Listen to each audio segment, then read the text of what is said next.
More of a musical chairs कि एक वजीर को हटा के दूसरे वजीर को उसकी जगह तब्दील कर दिया गया है। क्या जिस वजीर को तब्दील किया गया है वो बेहतर ऑप्शन है, किस तरह से है, अपने एनालिस्ट को जानेंगे कि वो क्या कहते हैं इसके ऊपर।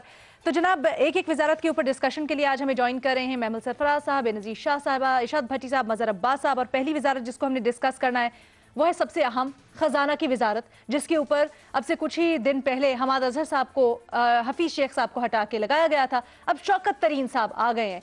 तो इरशाद भट्टी साहब, शौकत तरीन साहब से मुतालिक हमने पहले भी गुफ्तगू की, नैब अपील्स हो या फिर उनका टेक्नोक्रेट होना एक फैक्ट, बहुत सी चीज़ें हैं, बहुत से क्वेश्चन मार्क्स हैं जो कि शौकत तरीन साहब के ऊपर हैं, लेकिन इस वजारत के लिए वही क्यों?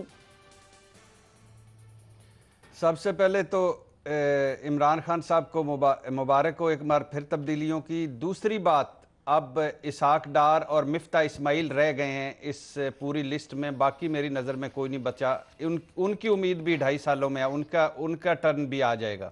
आसिफ जरदारी साहब के मुबैना फ्रंटमैन के घर के आदमी हैं मतलब, और मियाँ साहब मियाँ मोहम्मद नवाज शरीफ साहब के बहुत बड़े लाडले हैं ये। डार साहब से इनका मैच पड़ गया था। डार साहब चूंकि उनके समधी थे इस वजह से ये रह गए थे, वरना मियाँ साहब इनको गाड़ी में ले लेकर फिरते रहे शुरू जब हुकूमत में आए, और इनको प्राइम मिनिस्टर सेक्रेटेरिएट में कमरा भी दिया। और फिर इनको याद रहे कि शौकत जुबैर सोमरो को एक बैंक दिया था, मियाँ मोहम्मद सोमरो के वो बेटे को, और शौकत तरीन को दूसरा बैंक दिया था निजगारी से पहले रिस्ट्रक्चर करने के लिए मियाँ नवाज शरीफ साहब ने।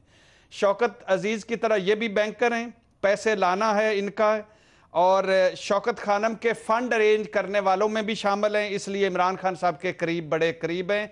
बातें ज़्यादा करते हैं, अमली तौर पर कम हैं।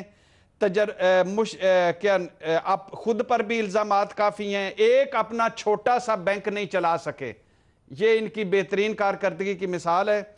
अब मसाइल बहुत हैं, IMF मुआहदा है जिस पे रीनेगोशिएट किए बगैर कुछ भी नहीं हो सकता। ख़राब तरीन मईशत है, tax, GDP, dollar, stock change सब कुछ खसारे में है, महंगाई, बेरोज़गारी, गुर्बत, अवामी तवक्कुआत, तब्दीली तवक्कुआत, 2.5 साल से कम वक्त गुजर रहा है। और फिर आखिरी बात, तहरीक इंसाफ कल्चर, लड़ाइयाँ, साजिशें, एक दूसरे के सामने हर्डल्स।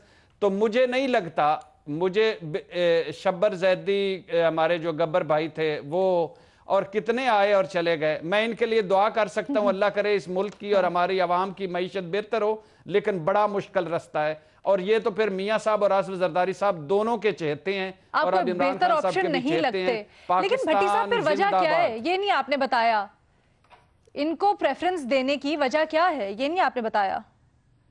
एक तो इमरान खान साहब की तबीयत, दूसरा अब इसके अलावा चॉइस हफीज शेख फारिग हो गए, असद उमर फारिग हो गए, शब्बर साहब फारिग हो गए, बाकी सारे एक एक करके फारिग हो गए। तो अब बंदे कितने बचे हैं ना, बंदे तो वो ये बचे हैं। इसके बाद मिफ्ता इस्माइल, इसके बाद कोई नहीं पीछे बचा, सबको टेस्ट करके देख लिया। अच्छा ठीक है, आखिर पे इमरान खान, लेकिन आपको नहीं लगता है सही चॉइस है?